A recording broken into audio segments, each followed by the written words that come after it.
Occupy Dataran is a movement. It's not a persatuan. It's not a group. That so one of the objectives, yeah, that we can agree upon is we want to reclaim public space. We want to reclaim our public square. We want to reclaim Dataran Merdeka as an open and democratic space for regular people like us, like common people like us, to assemble, to meet, yeah, to talk about issues, to discuss, to get to know one another, and to do activities and programs. That's what we do. We've been doing that since July last year, every weekend, and since April we've been doing it every day lah. Yeah, we're not just camped out here. We also do activities and programs. We do University Dataran Merdeka and University Rakyat, where we conduct free classes. Yeah, we invite individuals, lecturers, activists, even cartoonists to come and run workshops and classes for free in public. Yeah, the question is, where can you find free spaces like this, like our public spaces? Because if you want to do programs, you have to do it indoor. If you want to do indoor, you have to book a hall, you have to pay rent, and it's not cheap, you know. And I see that's why we have public spaces. So for common people like us, yeah, can use it to do our activities. So that's what we've been doing. We're occupying it because it's not free. Even though it's a public space, it doesn't belong to the public. Why Dataran Merdeka? Historically, it's very significant. It's because of the significance to us, the people. Yeah, it's the place where the night when Tunku Abdul Rahman proclaimed independence for the first time, they took down the Union Jack and put up the national flag. So it's a symbol of our independence. It's a symbol of our freedom. Yeah. So, but now our independence and our freedom are being taken away, yeah, by the government that is supposed to work for us, that are supposed to represent us. But now they are acting like the penjajah, you know. They are taking away our rights, taking away our public square, taking away our freedom. Yeah. So, and the other thing is, why not Dataran Merdeka? How do you get people to see the urgency of this matter? Because I think issues that are negative in nature, anti something, abolish something, it's more easier to get support and sympathy from the public. But something that is positive, like reclaiming public space, you know, reclaiming our democracy, it's harder. But that's the challenge that we're we're trying to overcome lah. Yeah, and part of the process is doing what we're doing now. Yeah, the fact that we're camped out here made people more aware of the issue, and they are listening, and they are realizing that this is a pressing issue. Yeah, the lack of public space, the lack of access to public space, and partly it's also related to our democratic space as well. Yeah, because part of freedom of assembly is the freedom to assemble somewhere physically. You know, where can you assemble if not in our public spaces? Yeah, so that's the point. Even freedom of expression. Yeah, what we're doing right now is part of freedom of assembly and freedom of expression. Yeah, that doesn't come cheap or doesn't come freely. Yeah, you have to fight for it, and that's what we're doing. Rules are man-made. Yeah, and there are rules that are just, there are rules that are unjust. Yeah, so what do you do with unjust rules and laws? Yeah. So you fight it lah. You try to change the law lah. There are many ways you can change the law. You can work within the system, or you can work outside the system.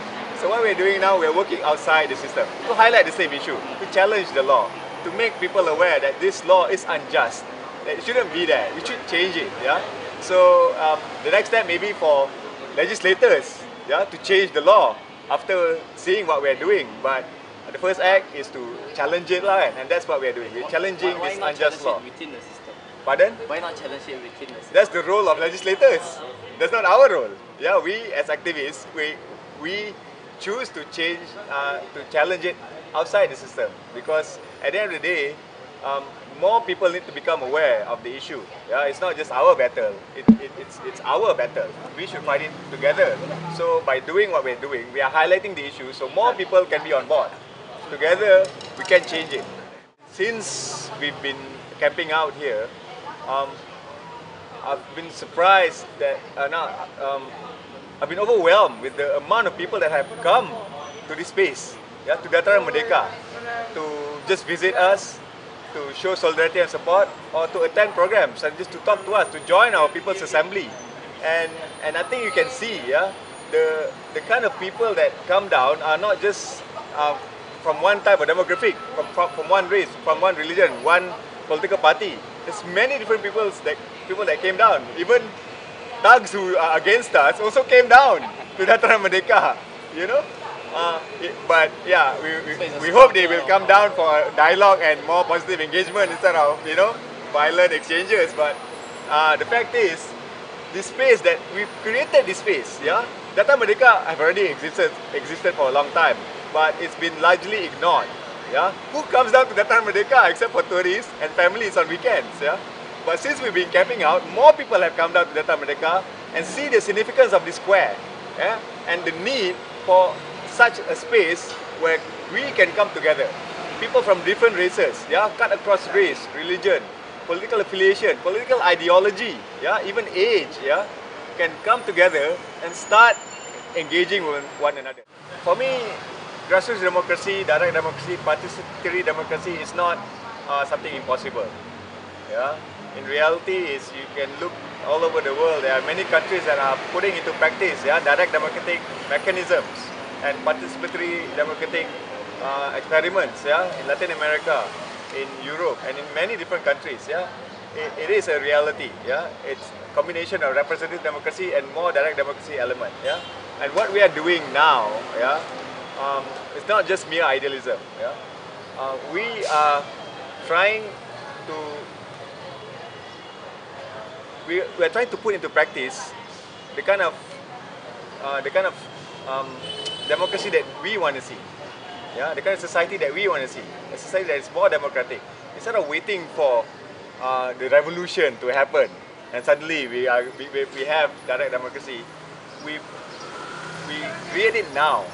Yeah, we create the culture for direct democracy, for participatory democracy now within the present system, and we put it into practice in the way we organize ourselves, in the way we organize our movement. Yeah, in the way we make decisions. Yeah. So in a way, we are planting the seeds for the kind of democracy that we want to see. We be the change that we want to see. To quote Mahatma Gandhi lah. The goal is to increase and deepen public participation in political decision making. So right now in our present system, our representatives makes all the decisions. Yeah, the ones in parliament, the ones in the state assemblies, yeah, the ones in the executive, in the cabinet. They make executive decisions. A small group of elite make all decisions for the rest of us. When do we participate? Only through elections. Yeah.